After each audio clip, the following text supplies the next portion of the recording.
ओम शांति। आज 12 जनवरी 2024 है और प्यारे बाबा के साकार रूप से चले हुए मधुर महावाक्यों को स्पष्ट करेंगी आदरणीय आशा दीदी। ओम शांति दीदी। बाबा ने कहा, मीठे बच्चे, अपने को आत्मा समझ, आत्मा भाई से बात करो, ऐसी दृष्टि पक्की करो तो भूत प्रवेश नहीं करेंगे। जब कोई में भूत देखो तो उससे किनारा कर लो। यहाँ पर हमको भूत को अंडरस्टैंड करने की ज़रूरत है। जो भूत है वो भौतिकता से है। भौतिकता अर्थात जो इन आँखों से दिखाई देता है।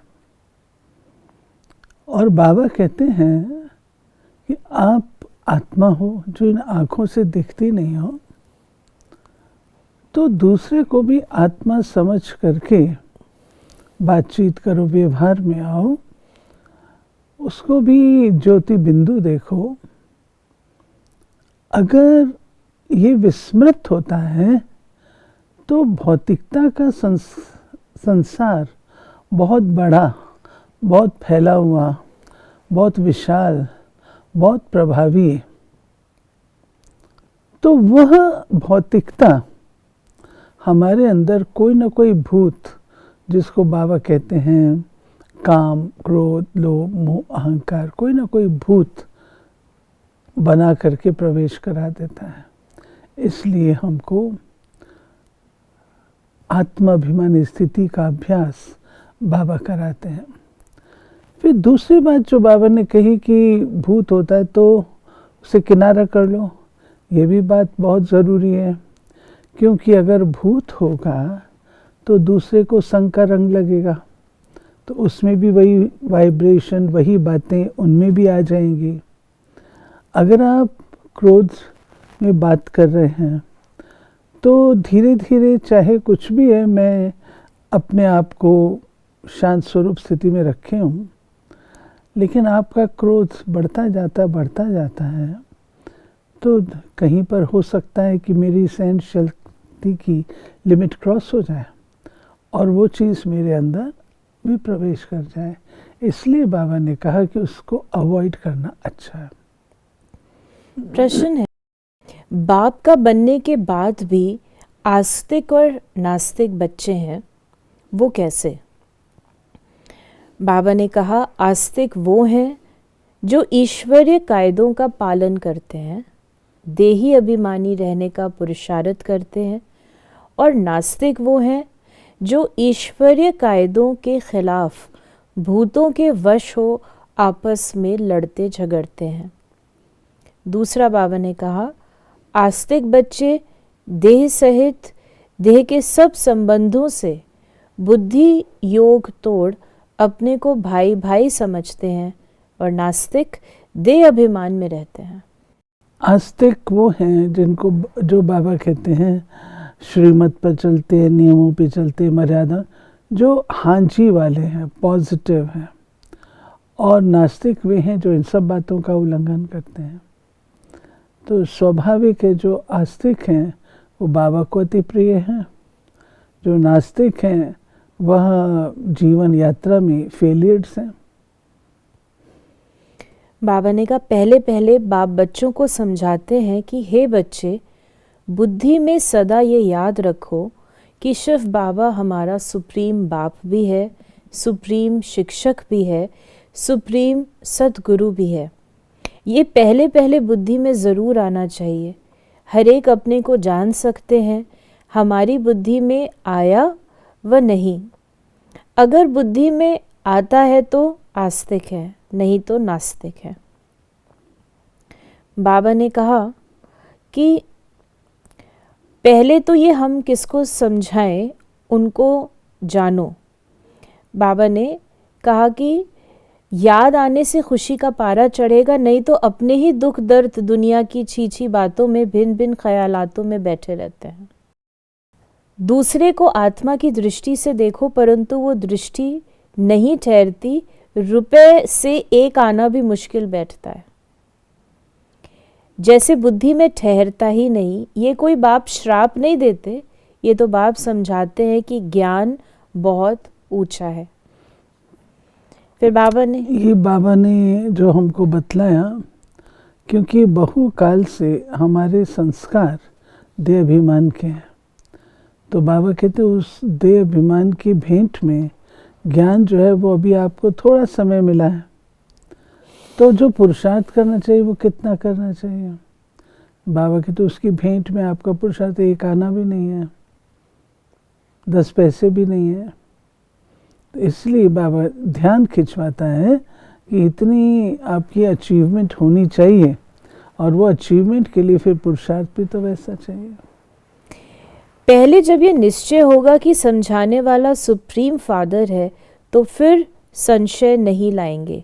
बाप बिगर ये स्थापना कोई कर न सके। बाबा ने कहा कि प्रदर्शनी आदि में पहले पहले बाप का परिचय देना है। बाप कितना लवली है, वो हमको ऐसा देवता बनाते हैं। गायन भी है, मनुष्य से देवता किए। देवताएं थे सतयुग में, ज़रूर उनसे पहले कलयुग था। ये सृष्टि चक्र का ज्ञान भी तुम बच्चों की बुद्धि में है। अब वहाँ ये ज्ञान इन देवताओं में नहीं रहेगा। अब तुम नॉलेजफुल बनते हो, फिर पद मिल गया तो नॉलेज की दरकार नहीं।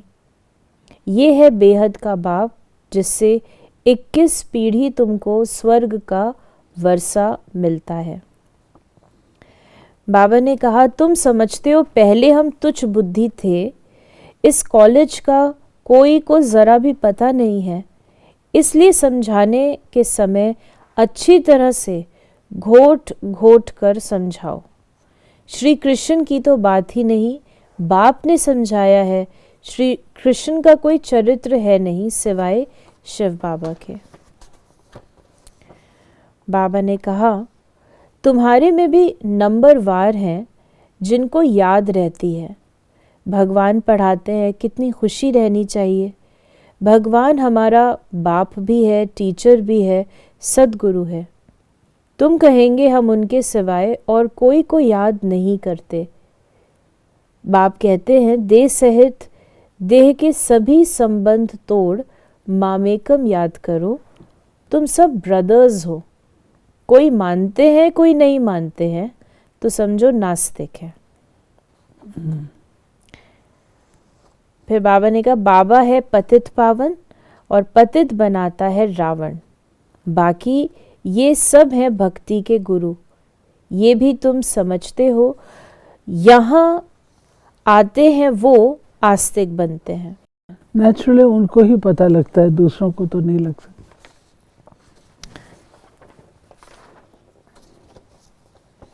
बाबा ने कहा, जब तक कर्म भोग है तो ये निशानी है अभी तक कर्मातीत अवस्था हुई नहीं है। अभी मेहनत करनी है। कोई भी माया के तूफान न आए। बच्चों को ये निश्चय है कि बाप ने हमको अनेक बार मनुष्य से देवता बनाया। ये बुद्धि में आए तो भी अहो सौभाग्य। ये बेहद का बड़ा स्कूल है, वो होता है हद का छोटा। बाप को तो बहुत तरस पड़ता है, कैसे समझाऊं। कोई से तो अब तक भी भूत निकले नहीं हैं, दिल पर चढ़ने बदले गिर पड़ते हैं। बाबा मुरली के माध्यम से हम बच्चों से पुरुषार्थ कराते हैं, परंतु बाबा देखते हैं कि अभी तक इनमें कोई परिवर्तन नहीं आया है या बहुत कम परिवर्तन आया। तो बाबा कहते हैं, मेरे को भी संकल्प आता, मैं कैसे किस विधि से इनको समझाऊं जो इनके दिमाग में बैठे और ये कुछ करे।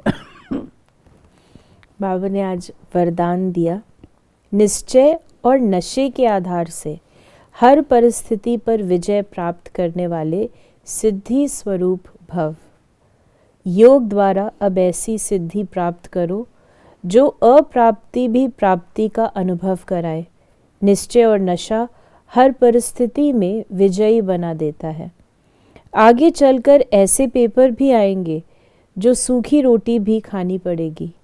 लेकिन निश्चय, नशा और योग के सिद्धि की शक्ति सूखी रोटी को भी नरम बना देगी, परेशान नहीं करेगी। आप सिद्धि स्वरूप की शान में रहो तो कोई भी परेशान नहीं कर सकता। कोई भी साधन है तो आराम से यूज़ करो, लेकिन समय पर धोखा न दे, ये चेक करो। स्लोगन है, निमित्त बन यथार्थ पाठ बजाओ तो सर्व के सहयोग की मदद मिलती रहेगी। ये बहुत गंभीर बात है। अगर तो व्यक्ति निमित्त समझ के करता है तो उस कार्य को सब कोई अपना समझते हैं, और जब कोई व्यक्ति उसको अपना समझ करके कराना चाहता है तो कोई भी उसमें फिर नज़दीक आना नहीं चाहते हैं। ठीक है, अपना समझता तो कर ले, लेकिन जब निमित्त समझ के करते हैं तो सबका सहयोग प्राप्त होता है। तो ये थे बाबा के आज के मधुर महावाक्यों का स्पष्टीकरण। ओम शांति।